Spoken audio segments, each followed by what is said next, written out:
میں نے لہیم شہیم قریشی کو دیکھا۔ وہ مین گیٹ کے عین سامنے اپنی شاندار مرسیڈیز میں موجود تھا، لیکن وہ اکیلا نہیں تھا۔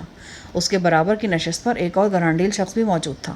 یہ انگریز تھا اور دونوں کسی نہایت سنجیدہ موضوع پر گفتگو کر رہے تھے۔ قریشی کے حرکات و سکنات سے محسوس ہوتا تھا کہ وہ کچھ گھبرایا ہوا ہے۔ میں نزدیک پہنچا تو مجھے قریشی اور اس کے ساتھی کے چہرے بھی دکھائی دینے لگے۔ قریشی کا چہرہ اترا ہوا تھا۔ دوسرے شخص کی نگاہ مجھ پر پڑی اور میں نے اسے چونکتے ہوئے دیکھا۔ وہ چہرے سے سخت کیڑ نظر آتا تھا۔ مجھے شک ہوا کہ وہ سادہ لباس میں پولیس والا ہے۔ اب قریشی نے بھی مجھے دیکھ لیا تھا۔ اس کو اترا ہوا چہرہ مزید اتر گیا۔ میں گاڑی کے نزدیک پہنچا تو قریشی نے گاڑی کا آٹومیٹک شیشہ اتارتے ہوئے کہا، میں بس ابھی 2 منٹ میں آتا ہوں۔ اس نے مجھے سمجھایا تھا کہ فی الحال وہ مجھے اپنی گفتگو سے دور رکھنا چاہتا ہے۔ یار مہمان اندر انتظار کر رہے ہیں تمہارا، بس میں ابھی آ کر بتاتا ہوں۔ اس کی آواز میں لرزش نمایاں تھی۔ میں واپس آ گیا، مگر میری نگاہوں میں قریشی کا زرد چہرہ گھوم رہا تھا۔ قریشی بڑا مضبوط اعصاب کا مالک آدمی تھا۔ چھوٹی موٹی مصیبت کو تو وہ خاطر میں ہی نہیں لاتا تھا۔ اگر اس کے اعصاب پہ لرزہ طاری تھا تو پھر یقیناً یہ کوئی بڑی بات تھی۔ چچا جلیس بھی میرے پیچھے پیچھے باہر آئے تھے اور اب لان کے درمیان کھڑے مین گیٹ کی طرف دیکھ رہے تھے۔ میں نے چچا کو قریشی کے بارے میں تسلی دینے کے لیے ان کی طرف بڑھا ہی تھا، لیکن ابھی میں مین گیٹ سے 8-10 قدم ہی اندر آیا تھا کہ عقب سے قریشی نے آواز دے کر مجھے گاڑی کی طرف بلا لیا۔ وہ گاڑی سے باہر کھڑا تھا، جبکہ اس کے ساتھ بات چیت کرنے والا آدمی بھی گاڑی کے اندر ہی بیٹھا تھا۔ میں قریشی کے قریب پہنچا تو اس نے مجھے بھی اپنے ساتھ گاڑی میں بٹھا لیا۔ باہر کی سردی کے مقابلے میں گاڑی نیم گرم تھی، تاہم ماحول بہت سرد اور گمبھیر تھا۔ قریشی اپنے اجنبی ساتھی کے ساتھ اگلی نشستوں پر بیٹھا تھا، جبکہ میں عقبی نشست پر تھا۔ مجھ سے گفتگو کرنے کے لیے ان دونوں نے اپنا رخ پھیر کر میری طرف کیا۔ شاہ جہان، یہ سارجنٹ ولیم ہے، یہ تیرے لیے آئے ہیں۔ قریشی کے الفاظ میرے لیے تہلکہ خیز تھے۔ میرا بدترین اندیشہ حقیقت کا روپ دھار گیا تھا۔ قریشی کے فقرے کا اصل مطلب یہ تھا کہ یہ شخص مجھے گرفتار کرنے کے لیے آیا ہے۔ اس سے پہلے کہ قریشی مزید کچھ کہتا، سارجنٹ ولیم بولا، مسٹر شاہ جہان، تمہیں شناخت کر لیا گیا ہے۔ تم اسی وقت سے پولیس کے گھیرے میں ہو۔ اگر تمہیں ابھی تک گرفتار نہیں کیا گیا تھا تو اس کی وجہ قریشی ہے۔ عالم قریشی از مائی گڈ فرینڈ۔ یہ شخص کیا کہہ رہا ہے قریشی؟ میں نے اردو میں پوچھا۔ او یہ ٹھیک کہتا ہے شاہ جہان، ہم اس وقت مکمل طور پر پولیس اور انٹرپول کے گھیرے میں ہیں۔ یہ لوگ شاید آدھے گھنٹے پہلے انکل جلیس کے ڈرائنگ روم میں پہنچ گئے ہوتے، پر میری ایجنسی کے بندوں نے مجھے اس کارروائی کی رپورٹ کر دی۔ میں تجھے مہمانوں کے درمیان چھوڑ کر خاموشی سے باہر نکل آیا۔ اسے خوش قسمتی کہہ لو کہ پولیس والوں میں میری نظر سارجنٹ ولیم پر پڑ گئی۔ میں نے ولیم کو بڑی مشکل سے راضی کیا کہ وہ ابھی کسی قسم کی کارروائی نہ کرے۔ اب میری سمجھ میں آ رہا تھا کہ قریشی عین نکاح کے موقع پر کہاں غائب ہو گیا تھا۔ اس نے زبردست معاملہ فہمی کا ثبوت دیا اور میری زندگی کے اہم ترین لمحات کو بہت بڑی بدمزگی سے بچا لیا تھا۔ کم از کم وقتی طور پر تو بچا ہی لیا تھا۔ اب میں نے غور سے دیکھا تو مجھے قریشی کی تھوڑی اور گردن پر چند تازہ سرخ خراشیں بھی نظر آئیں۔ یہ کیا ہوا ہے؟ او کچھ نہیں یار، بس ایک پولیس والے سے تھوڑی سی جھڑپ شڑپ ہو گئی تھی۔ اسی دوران میں ولیم آ گیا تھا اور اس نے معاملہ سنبھال لیا۔ چند لمحے گمبھیر خاموشی طاری رہی۔ سارجنٹ ولیم یقیناً درست کہہ رہا تھا۔ ہم پولیس والوں کے گھیرے میں تھے۔ ہمارے ارد گرد اگرچہ پولیس کی کاریں نظر نہیں آ رہی تھیں، لیکن وہ موجود ضرور تھیں۔ اب کیا کرنا ہے قریشی؟ ولیم میرا دوست ہے، لیکن یہ اتنا ہی ساتھ دے سکتا ہے جتنا اس کے اختیار میں ہے۔ تم ٹھیک کہہ رہے ہو، یہ بھی اس کی مہربانی کہ اب تک رکا ہوا ہے۔ یہ سب کیا ہو گیا شاہ جہان؟ میری تو کچھ سمجھ میں نہیں آ رہا۔ قریشی دل گرفتہ آواز میں بولا۔ میں نے سارجنٹ کو مخاطب کرتے ہوئے کہا، میرے لیے کیا حکم ہے؟ مجھے بہت افسوس ہے مسٹر شاہ جہان، لیکن مجھے بہرحال اپنا ناخوشگوار فریضہ ادا کرنا ہے۔ عالم قریشی نے مجھے بتایا کہ یہاں شادی کی اہم تقریب ہے اور مہمان وغیرہ آئے ہوئے ہیں۔ میں قریشی کی دوستی کے ناطے آپ کو اتنی مہلت دے رہا ہوں کہ آپ مہمانوں کو کھانا وغیرہ کھلا کر الوداع کر دیں۔ اس کے ساتھ ہی میں یہ امید بھی کرتا ہوں کہ آپ میری اور عالم قریشی کی عزت کا بہت خیال رکھیں گے۔ آپ کو یہ کہنے کی ضرورت نہیں ہے سارجنٹ، لیکن کیا آپ کے پاس کوئی وارنٹ وغیرہ بھی ہے؟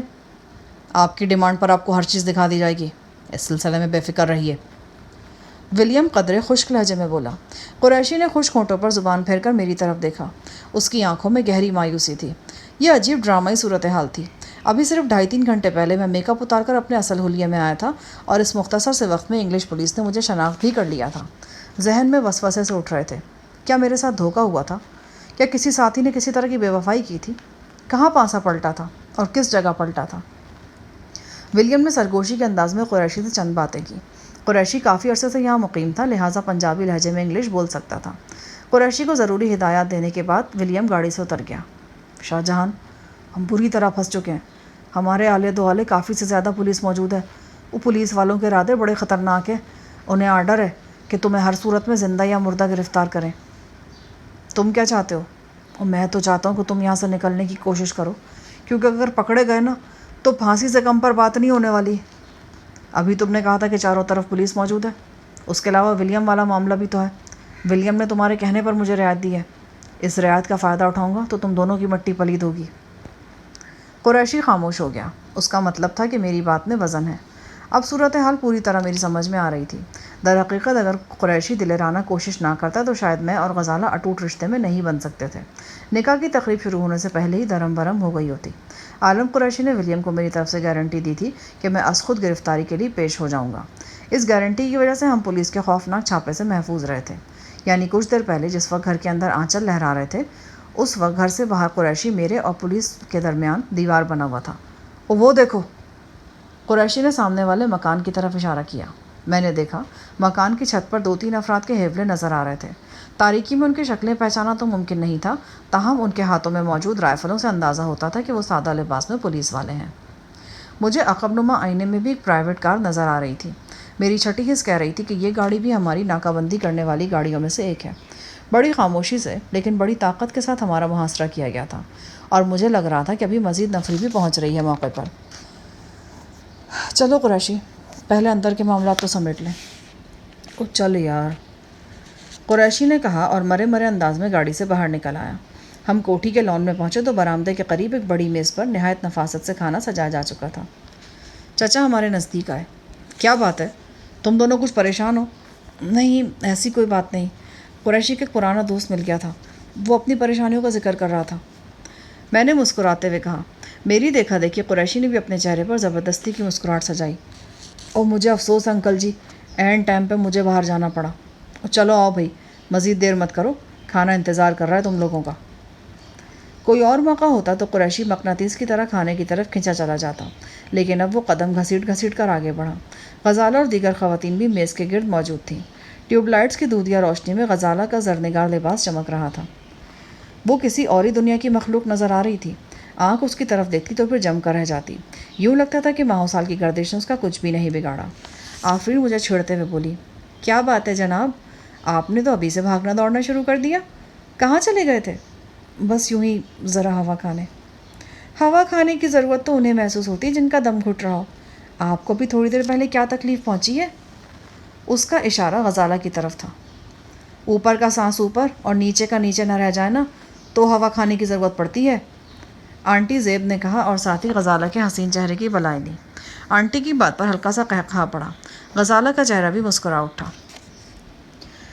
کھانا شروع ہوا۔ کھانا زہر مار کرنے کا محاورہ ہم پر بالکل صادق آ رہا تھا۔ نصیب دشمنا، کچھ طبیعت خراب ہے، یہ آج کھانے پر اتنا ترس کیوں کھایا جا رہا ہے؟ رحمانی نے قریشی کے کان میں سرگوشی کی۔ پہلے کھانا کھا لوں پھر بتاؤں گا، قریشی نے گہری سنجیدگی سے کہا۔ کھانے کے بعد کافی اور قہوے کا دور چلا۔ اندازہ ہو رہا تھا کہ چچا کچھ تاڑ گئے ہیں۔ ان کے چہرے پر پہلے جیسی مسکراہٹ نہیں رہی تھی۔ وہ اب اس کوشش میں تھے کہ تقریب جلد از جلد اختتام کو پہنچے۔ چچا نے اپنے جس دلچسپ دوست کا ذکر کیا تھا وہ بھی تقریب میں شامل تھا۔ یہ ایک ہنسمکھ اٹالین تھا، ساتھ میں اس کی بیوی بھی تھی۔ اٹالین دراصل ٹی وی کا کامیڈین تھا۔ لطیفے سنانے اور ماحول کو خوشگوار بنانے میں اسے بڑی مہارت حاصل تھی۔ غالباً چچا کی خواہش تھی کہ ان کا یہ دوست اپنی دلچسپ گفتگو سے ماحول کو خوشگوار بنائے، لیکن تقریب کے دوران میں انہوں نے یہ ارادہ ملتوی کر دیا۔ ان کے ذہن میں یقیناً 2 وجوہات تھیں۔ ایک تو چچی ابھی تک گھر نہیں آئی تھی، وہ صحتیاب ہونے کے باوجود ابھی تک اسپتال میں ہی مقیم تھیں۔ دوسرے، چچا نے میری اور قریشی کی پریشانی کو بھی بھانپ لیا تھا۔ یہ تقریب متوقع وقت سے 1 گھنٹہ پہلے ہی ختم ہو گئی۔ مہمان چلے گئے، ان میں رحمانی بھی شامل تھا۔ قریشی نے رحمانی کو مختصر الفاظ میں یہاں کے حالات کے بارے میں بتا دیا تھا۔ ان حالات کے بارے میں جان کر رحمانی کا خوشگوار موڈ بھی گہری پریشانی کے بادل میں چھپ گیا۔ آفرین حالات سے ابھی تک بے خبر تھی۔ وہ گاہے گاہے غزالہ کے کان میں کوئی شوق سرگوشی کرتی اور پھر کوئی چنچل فقرہ میری طرف اچھالتی تھی۔ میرے قریب آتے ہوئے بولی، سنا ہے آپ شادی کے لیے بڑی لمبی لمبی تاریخیں دے رہے ہیں؟ ایسی تاریخیں تو بہت مصروف اداکار دیتے ہیں، کہیں آپ نے بھی تو ایکٹنگ شروع نہیں کرتی؟ نہیں، ایسی کوئی بات نہیں۔ ایک بات کان کھول کر سن لیں جیجا جی، اب کوئی ایکٹنگ نہیں چلے گی۔ پہلے ہی آپ بہت ڈرامے کرتے رہے ہیں، اب فٹافٹ ڈراپ سین کریں۔ ایک ایسی خوبصورت شام کو ایک نہایت شاندار تقریب۔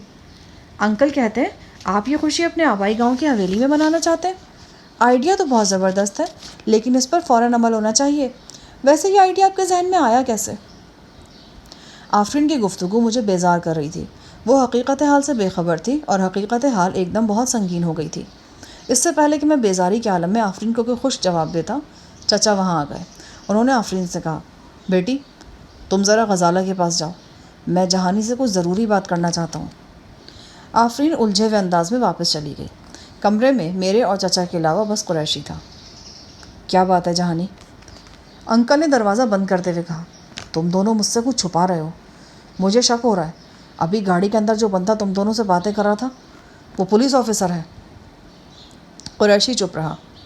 میں نے کہا، آپ ٹھیک کہہ رہے ہیں چچا، وہ پولیس آفیسر تھا، مجھے گرفتار کرنے آیا، پر آپ بے فکر رہیں، میری وجہ سے آپ کے گھر پر کوئی مصیبت نہیں آئے گی۔ چچا کا چہرہ ایک لمحے میں زرد ہو گیا۔ انہوں نے کوئی جواب نہیں دیا، بس خاموشی سے سر جھکائے کھڑے رہے۔ چچا میں جانتا ہوں میری طرح آپ کے لیے بھی شدید صدمے کا موقع ہے۔ ہم پوری طرح خوش بھی نہیں ہو پائے تھے کہ صحافت نے آدھا پوچھا۔ آپ نے 3 روز پہلے جو اندیشے بیان کیے تھے وہ اتنی جلدی سچ ثابت ہو جائیں گے، شاید اس کی توقع آپ کو بھی نہیں تھی۔ چچا چپ رہے۔ انکل آپ خاموش کیوں ہیں؟ کچھ بولے نا۔ قریشی نے کہا، چچا کچھ تو بولیں۔ میں خود کو ہر قسم کے حالات کے لیے ذہنی طور پر تیار کر چکا ہوں شاہ جہاں۔ در حقیقت ذہنی طور پر تیار ہونے کے بعد ہی ہم باپ بیٹی نے خود کو تمہارے ساتھ اس نئے رشتے کے لیے تیار کیا تھا۔ اب اس حوالے سے جو بھی خوشی اور غم ملے گا میں اس میں برابر کا شریک ہوں۔ ہاں شاہ جہاں، میں تم دونوں کے ساتھ برابر کا شریک ہوں۔ چچا جلیس کے لہجے میں ایک ایسا عزم تھا کہ مجھے اپنے اندر حوصلہ جوان ہوتا محسوس ہوا۔ ان کی آنکھوں میں آنسو تو تھے، لیکن ان آنسوؤں میں پختہ ارادے کی چمک بھی تھی۔ میں نے انہیں بے اختیار گلے لگا لیا۔ میری یہ بے اختیاری محبت کے ایک نہایت توانا جذبے سے پھوٹی تھی، چچا اور بھتیجے کی وہی محبت جس پر چند روز پہلے تک برسوں پرانی